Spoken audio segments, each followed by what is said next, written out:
Winter is here, and with it comes cold and flu season. I don't know about you, but I will take any edge I can to avoid getting sick, trying really hard not to.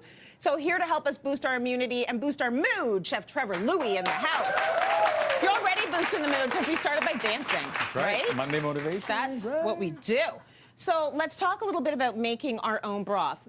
You say you can go to the store, you can get broth on the store shelves, but why is it good to make your own? Because you know what's going in it. And plus you have almost everything in your fridge and in your pantry. You actually don't need a lot. Okay. If you've got a lot of bones in your fridge or you've got a lot of end vegetables, you might need to go to the store to buy some of these dried fruits and vegetables. But for the most part, making your own broth, you can make it in batch, freeze it, have it in the fridge, use it all the time. Okay, and you want to, I say it's a very smart idea to make a whole bunch if you can, and then you're going to use it wherever you need to use it. Cook your rice with it, put it in gravy, sauces, wherever you need to use it. Or if you just want to put it in a coffee cup and go for a walk. Ah, there you go. They do that in New York. It's a big thing, right? Oh, they're walking around with their bone broth. The broth bros and the broth babes, you know, like $12 for a cup of broth. I don't know what's going on there. Oh my God, yeah. It's crazy, right? They always do that. It starts as something the peasants do, and then all of a sudden everyone's paying $12 for it, We're going to talk about goji berries soon. Yeah, that too, right? Okay, so how do we start our homemade broth? Well, homemade broth for the Chinese, soup is a big thing for us in our culture. It's great for, we do it for health attributes, but also from more of a, we talk about a term called hoi wai in Cantonese, which means before we eat, we like to have a little bit of soup to open up the heart before we eat. And so it's almost every meal. Growing up as kids, Mom would always make soup, so for some of us, we have PTSD, but I love it. You're like, no more soup! Well, but now it's like, I don't make soup that often, and I miss my mom's soup. So every now and then when I see my mom, she might show up with a little container of soup for us. Oh, that's sweet. I'm starting to do it a lot more, and now we're actually doing it for some of our health club friends because it's that time of year. People work out, they want to stay warm, they want to stay really sort of immune to the flu and cold season. Okay. So for us, we want to do a bone broth today, right? So we're going to do a pork bone broth. We've got some bones roasting off in the oven that's got some vegetables. And I always say for vegetables, we're going to grab this really quick, Trace. Because vegetables, when I say, if you do things that are in your pantry or sort of in the back of your fridge, like carrots, and we've got lopak, which is white radish daikon. Roast it off. We're going to get some of that fat rendered out. And all you're going to do is you're going to get a hot pot here, and we're going to throw all this roasted goodness. So how long would you ultimately be roasting those bones for? Not long, maybe like 30, 40 minutes. You just want to get some discoloration. You want to get the vegetables off.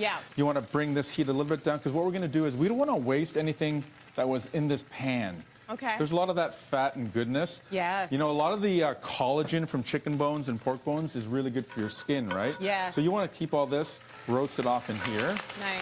And before we add water into here, let's talk about what else we're going to put into the broth, because I wanted to ask you about the veggies you're going to use. Like, do you want to, I know you're saying we can sort of empty out the crisper, anything that was, you know, going to die a slow death, put it into your stock or your broth, but should you only be using veggies that can withstand?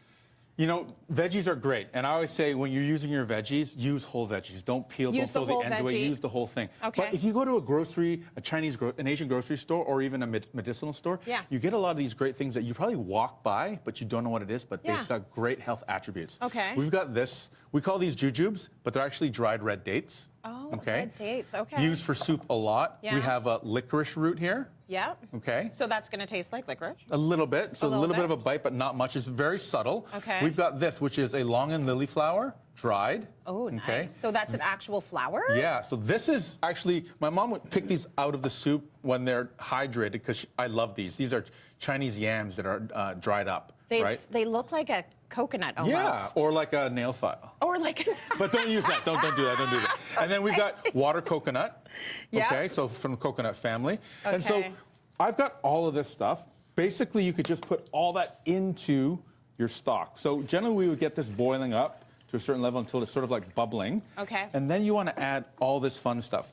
Great stuff to put into broth is fruits. So if you've got a couple of pears, in your fridge. Just fresh like that, fresh though? Or pears, do you want them dehydrated? No, you don't have to get dehydrated. You can if you want. Yeah. But if you've got some pears at home, cut them up, throw them in. Adds that natural sweetness to your broth. Talk to me about the goji berries. Goji berry, listen. Is there a goji berry story? 20 years ago, goji berries was like almost free. And like today when I see a goji berry, I don't want to see it because it was in everything my mom cooked. It then became a superfood. Right. Right? And now it's like 20 bucks for a little bag. 20 bucks for like I know. something like this, right? Because it's super. Yes. So, but it's great for you. You can use it. A lot of times for broth, you can actually hydrate some gojis and throw it in at the end. Okay. So, all right. Once that's going, yeah. I get questions about how do you get your broth so clear?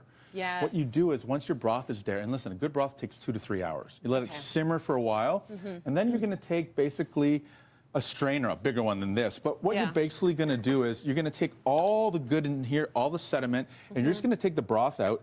And what you want to do is you want to strain it through until you get all the clear broth. Takes a while. Takes a little bit of time, but it's worth it. Okay. So what we do is we've got some chicken broth here that we've made.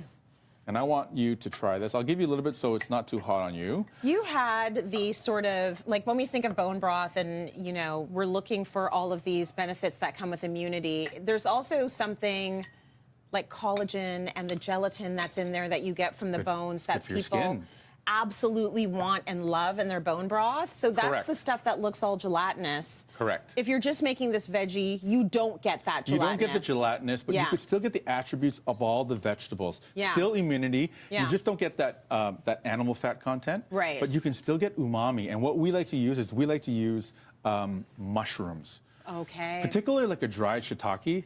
Tons of umami after you hydrate them, put them in. We've made, Chef Eva made this one as almost like a thin, hot and sour style vegan soup. Nice. So I think because it's a little chilly out there. Before you go for it, can we freeze it? Absolutely. If we make a big batch of this stuff, what are you doing to freeze it? You putting in like just in a mason jar? You put it in little containers like this. Okay. Little deli containers. Put the lid on, put it in your fridge. Yeah. You can put it in ice cube trays too, for smaller portions for cooking. That's a smart idea. Listen, holidays just ended. Yeah. If you're doing that big turkey, don't throw the bones away. Right. Use that. So, use them. What do you think, Trace? Now we're going to do a cheers, because this is how they do it in New York. They walk around with their broth. Oh, tell me. That's delicious. Tell me. That is so good. Tastes that coconut? It tastes like everything good. Like I feel like I'm getting better as I sip. Oh, it feels so good. Chef Trev, thank you so much for that.